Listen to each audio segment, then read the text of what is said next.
কয়েকদিন আগে দিয়েছিলাম পুজোর ভোগের খিচুড়ির রেসিপি, আর আজ তার অ্যাকমপ্লিশমেন্ট। বাঁধাকপির তরকারি বা বাঁধাকপির ঘন্ট, একটি নিরামিষ বাঙালি তরকারির রেসিপি, ভীষণ সোজা বানানো। দেখে নিই কীভাবে আমরা বানাই বাঁধাকপির তরকারি। ইনগ্রেডিয়েন্টস লিস্ট আমি ডিসক্রিপশন বক্সেই দিয়ে দিয়েছি। প্রথমে আমরা যেটা করব সেটা হচ্ছে প্রেপ ওয়ার্ক। একটা মিডিয়াম সাইজের বাঁধাকপি লাগবে। আমি মোস্টলি বাঁধাকপির যে বাইরের পাতাগুলো আছে সেগুলো ফেলে দিই। এরপর এই বাঁধাকপিটাকে নিয়ে একদম ফাইনলি চপ করবেন। বটিতে ভীষণ ভালো কাটা যায়, তবে আমি ছুরির ব্যবহারই করি।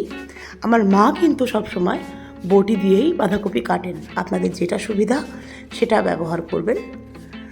বাঁধাকপি যখন কাটা হয়ে যাবে, বাঁধাকপিকে 2-3 বার রানিং জলের নিচে ধুয়ে নেবেন। এখানে আমি একটা জিনিস বলে দিই, বাঁধাকপির যে ডাঁটাটা থাকবে সেটা ফেলে দিতে হবে। দেখুন, বাঁধাকপির ডাঁটাটি ফেলে দেওয়া হলো। বাঁধাকপি ভালো করে ধুয়ে নিয়ে জলটা ঝরিয়ে নেবেন।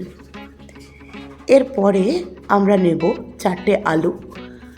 আলুগুলোর খোসা ছাড়িয়ে নিতে হবে। আমি চন্দ্রমুখী আলুর ব্যবহার করেছি। আলুর খোসা ছাড়ানো হয়ে গেলে চচ্চড়ির আলু যেভাবে কাটা হয় ছোট ছোট টুকরো, সাইজটা দেখলেই বুঝতে পারবেন, ঠিক সেই মাপে আলুগুলোকে কেটে নিন। আলু কাটার পরে আলুকে অন্তত 2-3 বার জলের তলায় ধুতে হবে, যাতে যদি কোনো এক্সট্রা স্টার্চ থাকে, আলুর স্টার্চ তো থাকেই, সেটা বেরিয়ে যাবে। ধোয়া হয়ে গেলে আলুটাকে কিন্তু জলে ভিজিয়ে রাখবেন, তাতে আলু কালো হবে না। এর মধ্যে আমরা 2টো টমেটো নেব।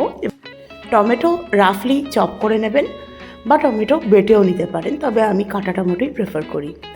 আমি 3টে কাঁচা লঙ্কার ব্যবহার করেছি। কাঁচা লঙ্কাগুলো মাঝখান থেকে স্লিট করে নেওয়া হয়েছে। এবার একটি স্পাইস পেস্ট বানানো হবে। 1.5 টেবিল চামচ আদা বাটার মধ্যে 1.5 চা চামচ জিরে গুঁড়ো, 1.5 চা চামচ লঙ্কার গুঁড়ো, 1 চা চামচ হলুদের গুঁড়ো, এরপর 1.5 চা চামচের মতো নুন চাইলে একটু কমও দিতে পারেন। এরপর এতে আমরা দিয়ে নেব 2 চা চামচ চিনিও চাইলে একটু কম দিতে পারেন। এগুলো দিয়ে মশলাগুলোকে খুব ভালো করে মিশিয়ে নেব। এরপর এর মধ্যে আমরা দিয়ে দেব 1 টেবিল চামচ সরষের তেল দিয়ে খুব ভালো করে মিশিয়ে নিলেই স্পাইস পেস্ট তৈরি হয়ে যাবে। এবার দেখাবো রান্নাটি কিভাবে হবে। এবার একটি কড়াইয়ের মধ্যে 4 টেবিল চামচ সরষের তেল খুব ভালো করে গরম করে নেবেন। আমি এই রান্নাটি 1 পাকে করে থাকি। আলুর মধ্যে 1/2 চা চামচ করে নুন আর হলুদের গুঁড়ো দিয়ে দেবেন। দিয়ে আলুটাকে কম আঁচে ভাজতে থাকবেন। এই রান্নাটা করার সময় যেটা বললাম 1 পাকে করি, অর্থাৎ আমি আলু ভাজা সরিয়ে নিই না, এর মধ্যেই ফোড়ন দিই 4টে শুকনো লঙ্কা, 1 চা চামচ জিরে, 2টো দারচিনির টুকরো, এরপরে দেওয়া হয় 5টা ছোটো এলাচ, 3টে তেজপাতা আর 5টা লবঙ্গ। এগুলো দিয়ে অন্তত 1 মিনিট মতো রান্না করে নেবেন এবং খুব ভালো করে আলুর সঙ্গে ফোড়নগুলো কড়ায় মিশিয়ে নেবেন। এগুলো দিয়ে বেশ ভালো করে রান্না হয়ে গেলে এর মধ্যে যে টমেটোটি চপ করা হয়েছিল সেটা দিয়ে টমেটো নরম হওয়া অবধি রান্না করতে থাকবেন। এইভাবে রান্না করলে তেল কম লাগে। আলু যদি ভেজে সরিয়ে নিতেন তেল বেশি লাগতো। টমেটো নরম হয়ে গেলে এর মধ্যে দিয়ে দেবেন যে স্পাইস পেস্ট বানানো হয়েছে সেটি।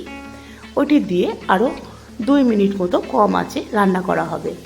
এটা ততক্ষণ রান্না করা হবে যতক্ষণ না স্পাইস পেস্ট খুব ভালোভাবে আলুর সঙ্গে মিশে গিয়ে টমেটো নরম হয়ে গিয়ে তারপরে যখন সাইড থেকে তেল বেরোবে।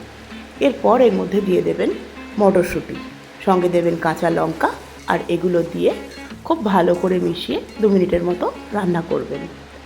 এরপরে এর মধ্যে যে কাটা বাঁধাকপি আছে সেটা দিয়ে বাঁধাকপিকে খুব ভালো করে মেশাতে থাকবেন।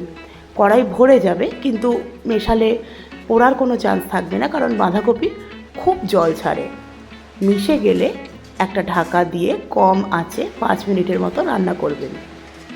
5 মিনিট পর ঢাকাটি খুলে এর মধ্যে কাজু কিশমিশ দিয়ে দেবেন। কাজু কিশমিশ কিন্তু অপশনাল, কিন্তু দিলে অবশ্যই স্বাদ বাড়ে, আর খিচুড়ির সঙ্গে যখন খাওয়া হয় খুব ভালো লাগে।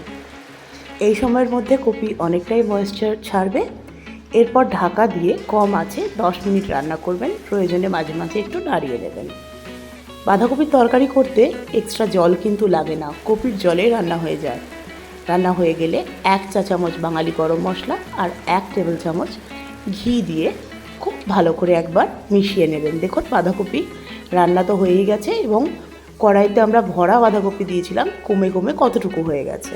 সার্ভ করার আগে অন্তত 10 মিনিটের একটা রেস্ট দেবেন। ঘি বা কাজু কিশমিশ এগুলো অপশনাল, কিন্তু স্বাদ বাড়ায়।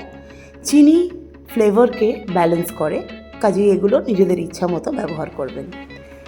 ভোগের খিচুড়ির সঙ্গে বাঁধাকপির তরকারি অনবদ্য লাগে।